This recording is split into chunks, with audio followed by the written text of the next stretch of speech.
देशभरातील ट्रक आणि टँकर चालकांचा संप मागे. हिट अँड रन कायदा लागू झालेला नाही. केंद्रीय गृह मंत्रालय आणि ट्रान्सपोर्ट संघटनेच्या बैठकीनंतर निर्णय. टँकर चालकांच्या संपाचा भाजी आणि फळ मार्केटवर परिणाम. दादरच्या भाजी मार्केटमध्ये भाज्यांची आवक घटली तर 2 दिवसात राज्याला 500 कोटींचा फटका. टँकर चालकांचा संप मागे. मात्र नागपुरात 300 पेक्षा जास्त पंपावर पेट्रोलसह डिझेलचा तुटवडा. पॉवर पेट्रोलची 160 रुपयांनी विक्री. मुंबईतील मराठा समन्वयक अंतरवाली सराटीकडे रवाना. जरांगेंच्या मुंबईतील आंदोलनाच्या नियोजनाबाबत जरांगेंशी चर्चा करणार.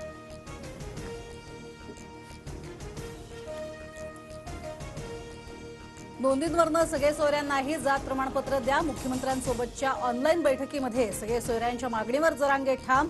सगळे सोयरे शब्दाचा कायदेशीर आधार तपासला जाणार. मंत्री शंभूराज देसाईंची माहिती.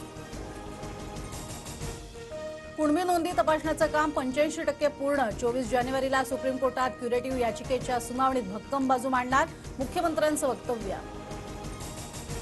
अंगणवाडी कर्मचाऱ्यांच्या विविध मागण्यांसाठी आज आझाद मैदानावरती महामोर्चा. अंगणवाडी कर्मचाऱ्यांना पाठिंबा देण्यासाठी उद्धव ठाकरे आझाद मैदानावर जाणार. महायुतीची आज संयुक्त पत्रकार परिषद. भाजप, शिवसेना आणि राष्ट्रवादी आगामी निवडणुकांच्या अनुषंगानं कार्यक्रम घोषित करणार. 27 ते 29 जानेवारी दरम्यान मुंबईत विश्व मराठी संमेलन. संमेलनाला 10 कोटींचा निधी मंजूर. क्रांतिज्योती सावित्रीबाई फुले यांची आज 193वी जयंती. विविध कार्यक्रमांचं आयोजन. मुख्यमंत्री शिंदे सावित्रीबाईंच्या साताऱ्यातल्या निवासस्थानी जाऊन दर्शन घेणार. आगामी लोकसभा निवडणुकांच्या पार्श्वभूमीवर शरद पवार गटाचं शिर्डीमध्ये 2 दिवसीय शिबिर. आज जयंत पाटलांचं भाषण तर शरद पवार उद्या पदाधिकाऱ्यांना मार्गदर्शन करणार. काँग्रेसच्या शिर्डी शहराध्यक्षावरती लोणी गावामध्ये प्राणघातक हल्ला. हल्ल्यात शहराध्यक्ष सचिन चौगुलेंसह माजी नगरसेवक सुरेश आरणे गंभीर जखमी.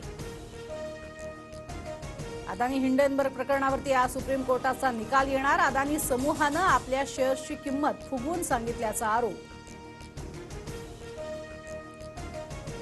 कार सेवेची वेळ होती तेव्हा विरोधक लपून बसले होते. काही लोक गेले नाहीत त्यामुळे ते जळतायत. फडणवीसांची ठाकरेंवर टीका. फडणवीस आणि रोहित शेट्टींच्या उपस्थितीत रामरथाचं उद्घाटन.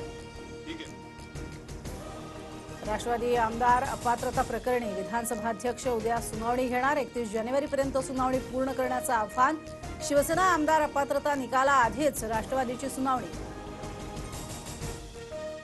राज्यामध्ये आर्द्रता आणि ढगाळ वातावरणामुळे दिवसा थंडी जाणवणार. पुढचे 72 तास राज्यात ढगाळ वातावरण राहणार. कुर्ला आणि भांडूपमध्ये उद्या पाणी पुरवठा बंद. शहर भागातही 10% पाणी कपात. मुख्य वैतरणा जलवाहिनी जोडणीतील गळती रोखण्यासाठी दुरुस्तीचं काम करणार. ईशान्य भारतासह अफगाणिस्तानात भूकंपाचे झटके. मणिपूरमध्ये 3 रिश्टर स्केलचा भूकंप तर अफगाणिस्तानात फैजाबादेत 4.4 रिश्टर स्केलचा भूकंप.